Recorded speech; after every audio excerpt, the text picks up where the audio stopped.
Hello नमस्ते सबैजनालाई फेरि पनि स्वागत छ मेरो युट्युब भिडियोमा युट्युब च्यानलमा। आशा गर्छु तपाईँहरू सबैजना सन्चै हुनुहुन्छ होला, आरामै हुनुहुन्छ होला, यसो आराम हुनुहुन्छ होला, चिल गर्दै हुनुहुन्छ होला, फिल गर्दै हुनुहुन्छ होला, दिलमा माया भरिरहनु भएको छ होला। हल्का रमाइलो। अनि आजको चाहिँ हल्का मेरो पीडादायकको कुरा र एउटा रमाइलो कुरा सुनाउन आइरहेको छु। त्यो कुरा चाहिँ के हो भन्दाखेरि मेरो भर्खर साइकलै हरायो। त्यो साइकलको कहानी अलिकति सुनाउँछु। यो भ्लग चाहिँ त्यही कारण अलिकति तपाईँहरूलाई यसो छोटो मिठो रमाइलो गरिदिउँ भनेर हो। के भयो भन्दाखेरि मेरो छिमेकीले साइकल फालेको थियो। यतातिर चाहिँ युकेमा चाहिँ अब अरू ठाउँमा नि हुन्छन् होला होइन, यो वेस्टर्न कन्ट्रीहरूमा आफूले नचाहिने सामानहरू चाहिँ घर बाहिर राखिदिएको हुन्छन्। अनि चाहिने मान्छेहरूले if anyone can use that they can take it होइन। अनि मसँग साइकल थियो, मैले एउटा साइकल राखिरहेको थिएँ। छिमेकी आन्टीले बाहिर राख्नु भएको थियो, सानो बच्चाको साइकल, तर मैले चलाउनु मिल्थ्यो। अनि त्यसमा हावा थिएन, मैले राखिरहेको थिएँ। अनि आज म फ्री थिएँ। अनि हावा हाल्दाखेरि चल्छ होला यो भनेर जहाँसम्म लाग्थ्यो मलाई यसो डोराएर लिएर गएँ 5 मिनटको दूरीमा। अनि मैले हावा हालिदिएँ मैले। अनि 2 पाउन्ड लिएँ होइन, 2 पाउन्डको हावा हालेर म हिँड्दै थिएँ। अनि त्यहाँबाट हावा हालेँ, साइकल फिल्ली कुद्यो, साइकल दामी कुद्यो। म लिटरली घरनिरबाट म कहाँ टाढा पुगेँ, साथीको काम गर्ने ठाउँमा गएर साथी काम गर्ने ठाउँमा म जानु मिल्छ कि होस् ऊ हो प्लान्ट्सहरू होइन, के भन्छ फुलहरू बेच्ने ठाउँ भनौँ न, प्लान्ट्सहरू बेच्ने ठाउँ भनौँ न। अनि म त्यहाँ गएर मजाले बसेँ, हावा खाएँ, मतलब अक्सिजन लिँदै थिएँ। म फुल पर्याप्त मात्रामा अक्सिजन लिँदै थिएँ है त्यहाँ बसेर म। अनि साथीले हराउँछ है, यहाँ त हराउँछ है, यहाँ हो भन्दै थियो। फेरि मलाई थाहा पनि थियो हराउँछ भनेर, तर मैले त्यस्तो सिरियसली लिएन। मतलब अब हराउनु त थाहा छ, हराउँछ भनेर त थाहा छ, तर त्यस्तो मेरै हराउँछ भनेर त बस्दिनँ नि त।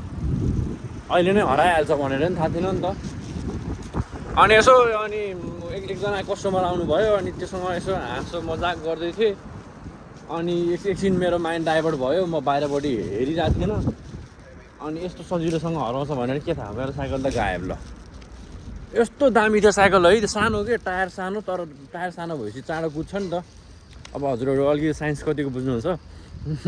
टायर सानो भएपछि छिटो घुम्छ क्या त्यो टायर। अनि डेन्जर कुद्थेँ कि म, कस्तो औरा होइन, फुल औरा के, अब प्लस हुन्छ नि। म हिरो के अब कट्टुमा चट्ट टी सर्ट लगाएर पुरै साथीको काम गर्ने ठाउँतिर भेट्न गइदिएको कि लोकल पाडामा कि। फेरि म लोकल पाडा हो नि, फेरि मलाई त फेरि त्यस्तो केही पनि छैन है। लन्डनमा बस्छ यहाँ हुन्छ नि अरूलाई। Come on man, I am living my life, that's all I can do. तर है एकछिन चाहिँ अलिकति रिस्क पनि उठाएको थियो, दुखी पनि फिल भएको थियो। हेर्नु यहीँबाट लिटरली ट्रेन कुद्छ यहाँबाट, ल हेर्नु लिटरली। अनि दुखी पनि लागेको थियो, हल्का पनि लागेको थियो, तर there was no investment of mine, you know. I only spent around £2 to feel that tire. But yeah, it was good. It was good experience, bro. £2 a hell of a ride, and that's gone. That was good experience. I cherished that moment. That was crazy. And that, you know, and for your guys, you know, just letting you know, I had one motorbike. Not motorbike, bicycle, a long time ago, and I kept on moving my place, and I ended up leaving that bicycle back there on that place, and I never went back to bring it back. And yeah, त्यो bike पनि अति खतरा थियो, अति दामी थियो। अनि यसले चाहिँ मलाई आजको इन्सिडेन्टले चाहिँ मलाई के रिमाइन्ड गरायो भन्दाखेरि, I feel alive when I do that. म लिटरली गाडीमा हिँडिरहेको मान्छेहरूलाई साइड दिँदै थिएँ कि, साइड लाग मलाई जाँदै। कम अन म्यान, म अब लिन्छु, साइकल लिन्छु ल। अब नेक्स्ट भ्लग चाहिँ सायद म साइकल लिएको आउन सक्छ ल, तपाईँहरूलाई म देखाउँछु। अब हेरौँ के हुन्छ। तपाईँहरूलाई म मेरो लाइफको हरेक च्याप्टर द्याट्स माई गाई, हरेक च्याप्टरहरू तपाईँहरूलाई म मेरो लाइफको देखाउँदै जान्छु। तपाईँहरू हेर्दै जानु। Come on, we gonna live life. Yeah. अब अहिलेको लागि चाहिँ यति नै हो धेरै धेरै धन्यवाद मैले के किनेको छु तपाईँहरूलाई कहाँ अब म यतिकै झोला झुन्डाएर मात्रै हिँड्नु तपाईँहरूलाई नदेखाउनु हेर्नु त मैले आज के किनेको छु मैले लिटरली नेपालमा पाउँछ नि सानो सानो केरा 1 दर्जन जति केरा उठाएर जोख्न दिएर पैसा तिर्न रेडी भएको लिटरली 1 बोरा चामल आउने कि यहाँ 1 बोरा चामल आउने केराको रेकै प्राइस त्यो सानो सानो केरा हुन्छ नि नेपालको लोकल केरा 1 दर्जन जति थियो त्यो केराले लिटरली चामल आउँछ कि 1 बोरा महँगो रहेछ कि कहाँबाट आउँछ भने त why is this so expensive where does it come from भनेको युगान्डा अरे के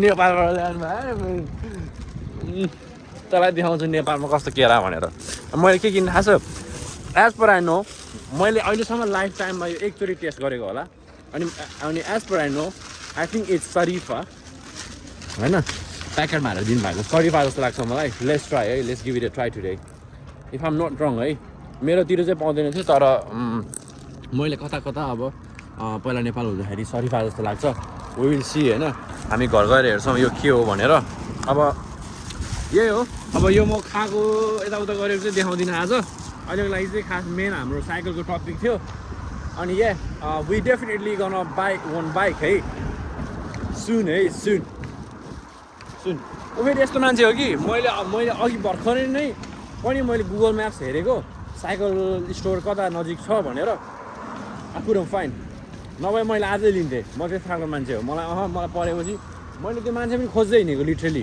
त्यो साइकल मैले भेटाएको भए आज 1v1 पर्थेँ आज ढुक्क पर्थेँ कि 1v1 कसम लडाइँ हुन्थ्यो आज यस्तो झम्टिन्थ्यो नि मैले त्यो मान्छे देखाएको भए म यता पनि गएँ उता पनि गएँ तर मैले भेटिनँ कि तर that's all man it was a good day it was good morning by the way thanks for watching till the end I really appreciate you guys I really appreciate the energy, the love, and the support you give me, guys.